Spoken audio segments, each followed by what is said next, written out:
मेरे हमदम, मेरे दोस्त। सब मेहमानों के जाने के बाद वंश के शरीर का पोर पोर दुख रहा था। शादी में खूब रौनक थी, पर अब सब मेहमानों के जाने के बाद पूरा घर भाएं भाएं कर रहा था। वंश ने सोचा, क्यों न एक कप चाय पीकर थोड़ी थकान कम कर ली जाए। और फिर वंश ने अपनी मम्मी शालिनी को आवाज दी, मम्मी, एक कप चाय बना दीजिए। फिर वंश मन ही मन सोचने लगा कि आरवी से भी पूछ लेता हूँ, बेचारी नए घर में पता नहीं कैसा महसूस कर रही होगी। वंश ने धीमे से दरवाजा खटखटाया तो आरवी की महीन सी आवाज सुनाई दी। कौन है? वंश बोला, आरवी, मैं हूं। अंदर जाकर देखा आरवी एक हल्के बादामी रंग का सूट पहने खड़ी थी। न होठों पर लिपस्टिक, न आंखों में काजल, न कोई साज श्रृंगार। ऐसा नहीं था कि वंश कोई पुरानी सोच रखता था, पर आरवी के चेहरे पर वह रौनक नहीं थी जो नई दुल्हन के चेहरे पर रहती। वंश ने चिंतित स्वर में कहा, ठीक तो हो आरवी, चाय पियोगी? नहीं, मैं चाय नहीं पीऊंगी। और यह स्पष्ट कहते हुए आरवी का स्वर इतना सपाट था कि वंश उल्टे पैर लौट गया। मन ही मन वंश सोच रहा था कि न जाने कैसी लड़की है। उसने तो सुना था कि पत्नी के आने पर पूरे जीवन में खुशी के रुंझुन हो जाती है। आरवी तो न जाने क्यों इतनी सिमटी सिमटी रहती है। रात को वंश कितने अरमान के साथ आरवी के पास गया था। कितनी सारी बातें करनी थी, पर उसने देखा आरवी गहरी नींद में सोई हुई है। वंश को थोड़ी निराशा हुई, पर फिर लगा हो सकता है बेचारी थक गई होगी। वैसे भी पूरी उम्र पड़ी है बात करने के लिए। अगले दिन वंश अपने दोस्त नीरज से यह बात बोल ही रहा था कि नीरज हंसते हुए बोला, हर कोई तुम्हारी तरह बातों का शताब्दी एक्सप्रेस तो नहीं हो सकता है। कुछ समय दो, एडजस्ट हो जाएगी। वैसे भी लड़कियां अपना घर परिवार सब कुछ छोड़ कर आती है, तो उन्हें एडजस्ट होने में कुछ समय लगता है। आज रात वंश और आरवी अपने हनीमून के लिए मॉरिशस जा रहे थे। वंश ने खुश होते हुए कहा, आरवी, पैकिंग करने में मदद करूं क्या? आरवी ठंडे स्वर में बोली, थैंक यू वंश, मैंने कर ली है। वंश को यह देखकर बहुत आश्चर्य हुआ कि आरवी का बस एक छोटा सा बैग था, जिसमें 4 या 5 टी शर्ट और 3 इंच जींस थी। आरवी से बड़ा तो वंश का ही बैग था। वंश के जीवन में आरवी पहली लड़की नहीं थी, उससे पहले भी गर्लफ्रेंड रह चुकी थी। लड़कियों को तो अब कपड़े, गहनों और मेकअप का इतना शौक होता है। पूरे रास्ते विमान यात्रा में भी आरवी के मुंह पर चुप्पी का ताला लगा हुआ था।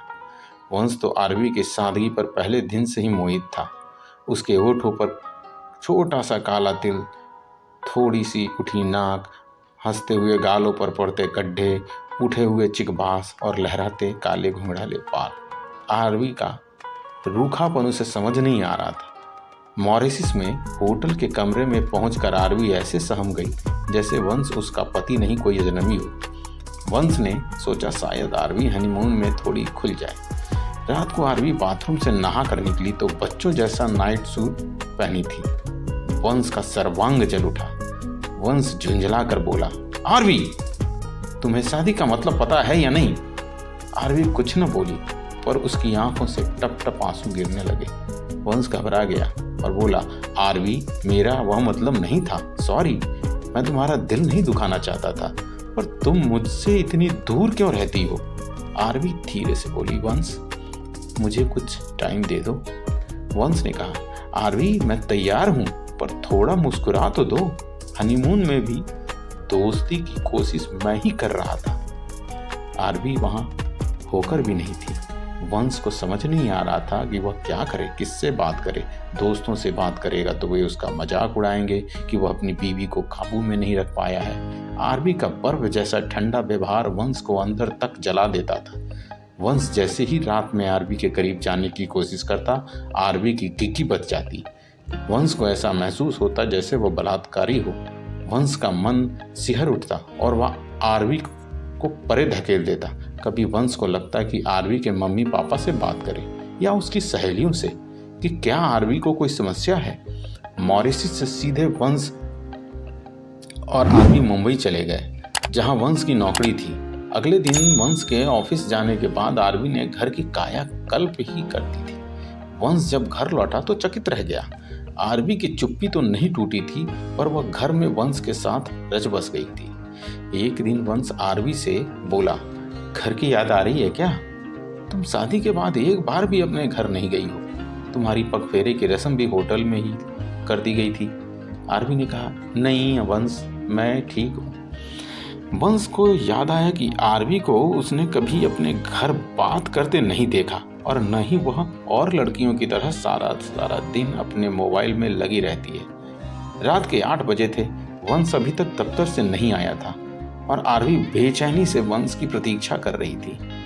जैसे ही वंश ने घंटी बजाई, आरवी दौड़ कर आई और बोली, कहाँ चले गए थे?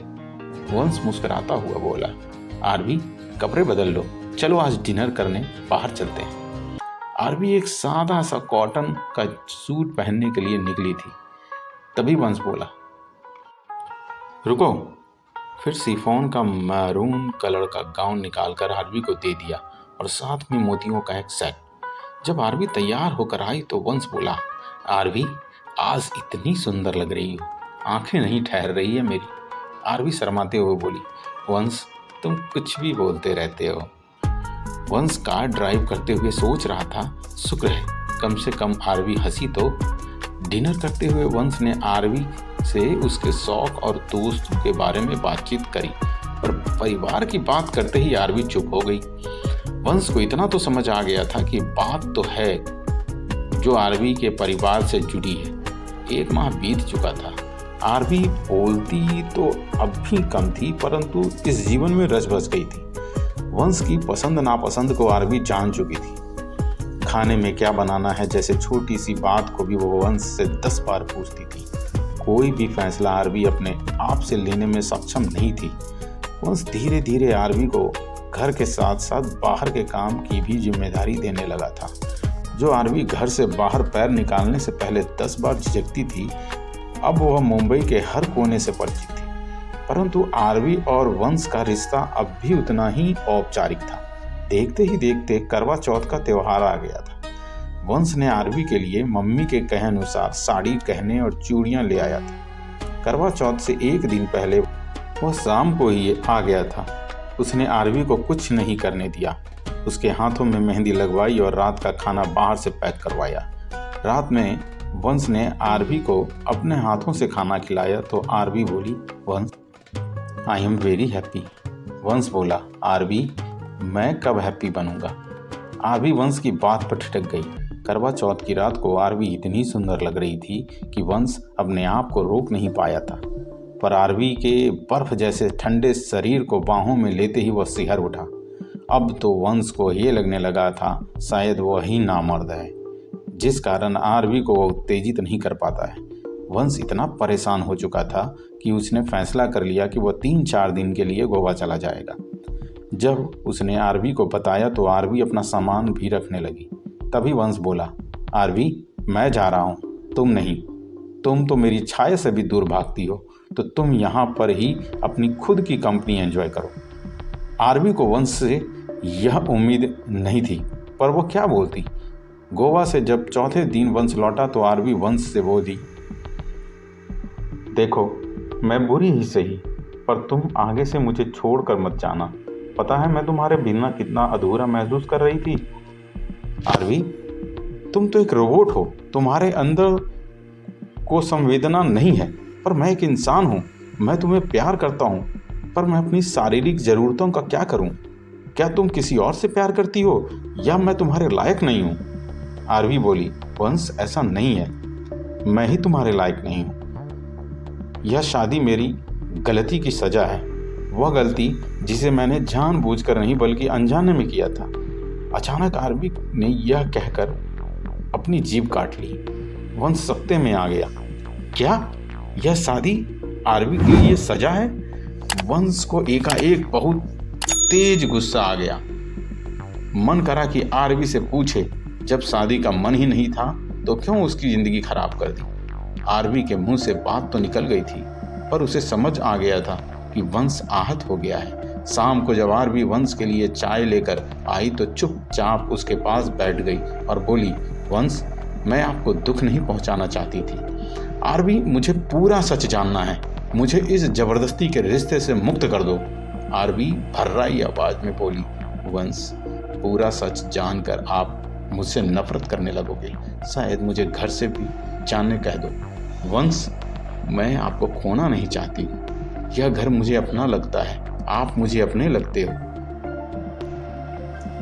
वंश प्यार से उसके सर पर हाथ फेर कर बोला, आरवी, मैं तुमसे एक पति की हैसियत से नहीं बल्कि एक दोस्त के तौर पर बात करना चाह रहा हूँ। अब आरवी ने कहना शुरू किया, जब मैं कॉलेज में अंतिम वर्ष में थी तब मेरी जिंदगी में रोशन आ गया था। मैं उससे बेहद प्यार करने लगी थी, वह भी मुझे बेहद चाहता था। वंश, रोशन के साथ मैं थोड़ा आगे तक निकल गई थी, जिसे हमारे समाज में गलत मानते हैं। मैं उसके प्यार में बावरी हो गई थी। जब मेरा परिवार लड़का देखने लगा तो मैंने अपने परिवार को रोशन के बारे में बताया, पर मम्मी पापा ने यह कहते हुए मना कर दिया कि वे लोग दूसरी जाति से हैं, जो काफ़ी रूढ़िवादी होते हैं और आर्थिक रूप से भी रोशन का परिवार अधिक संपन्न नहीं है। पर मेरे ऊपर तो इश्क का जुनून सवार था। मैंने रोशन को जब सारी बात बताई तो उसने कहा, कुछ सोचने का समय दो। एक दिन जब मुझे पता चला कि आप लोग मुझसे मिलने आ रहे हैं तो मैं रात को घर से निकल गई और रोशन के फ्लैट में पहुंच गई। रोशन मुझसे इस तरह देखकर हक्का बक्का रह गया। वो अपने दोस्त गौतम को किचन में जाने को कहा और मेरे साथ किस करने लगा। मैं घबरा गई और बोली कि रोशन, प्लीज़ अभी नहीं, तुम कुछ भी करो पर मुझे अपना बना लो। मैं तुम्हारे अलावा किसी और के बारे में सोच भी नहीं सकती हूँ। इस पर रोशन हंसते हुए बोला कि जान, वही तो करने की कोशिश कर रहा हूँ। मैंने जैसे ही रोशन को धक्का दिया वह तिलमिला उठा और बोला कि निकलो यहाँ से, मैंने कोई धर्मशाला नहीं खोल रखी है।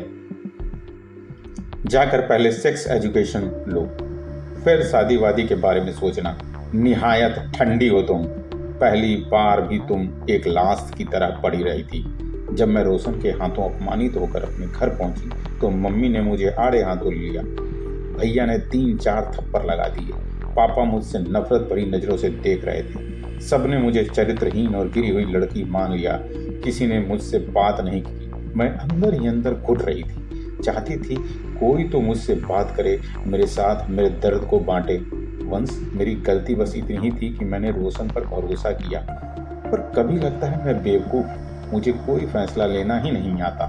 फिर लगता है शायद रोशन ठीक ही कहता था, मैं सेक्स के लायक नहीं हूँ। आप लोग कब आए, कब मेरी शादी तय हुई, मुझे शायद कुछ भी याद नहीं। और फिर आरवी फूट फूट कर रोने लगी। उसकी हिचकियाँ बढ़ गई, पर फिर भी वो आगे बोलती रही, मैं आपके प्यार के काबिल नहीं हूँ। मैं आज तक तुम्हारे साथ पति पत्नी का रिश्ता भी नहीं बना पाई। शायद मैं कभी किसी पुरुष को खुश नहीं रख पाऊंगी। वंश सारी बातें सुनने के बाद बोला, आरवी, तुम्हारी कोई गलती नहीं। तुम क्यों खुद को सजा दे रही हो? तुम्हें रोशन जैसे लड़के ने कुछ भी कहा और तुमने उसे सच मानकर स्वीकार कर लिया। नई जिंदगी को खुले दिल से स्वीकार करो। अगर मैं पसंद नहीं हूँ तो मैं खुद तुम्हें इस रिश्ते से मुक्त कर दूंगा, अन्यथा खुद को इस पूर्वाग्रह से मुक्त करो। आरवी झिझकते हुए बोली, वंश, क्या आप मुझे चरित्रहीन गिरी हुई लड़की नहीं मानते हो?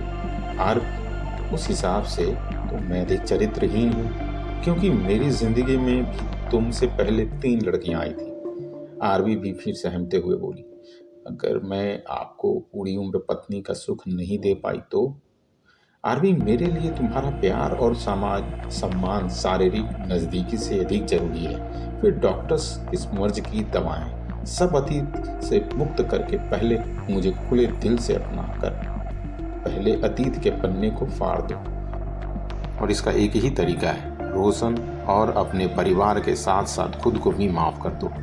तुम्हारे परिवार ने जो भी किया वह सही है या गलत है मुझे नहीं पता, पर उन्हें माफ़ कर दो और आगे बढ़ो। जब तक तुम खुद को अतीत से मुक्त नहीं करोगी, इस रिश्ते को अपना नहीं पाओगी। उस रात घर का कोना कोना खुशी से भरा था। आरवी लाल और हरी साड़ी में बहुत सुंदर लग रही थी। वंश आगे बढ़कर आरवी को गले लगाने ही वाला था कि कुछ सोचते हुए एकाएक रुक गया। आरवी ही चुपके से वंश के गले लग गई। तब वंश को ऐसा महसूस हुआ मानो वो आज वास्तव में आरवी अपने अतीत से मुक्त होकर उसकी बाहों में पिघल रही थी।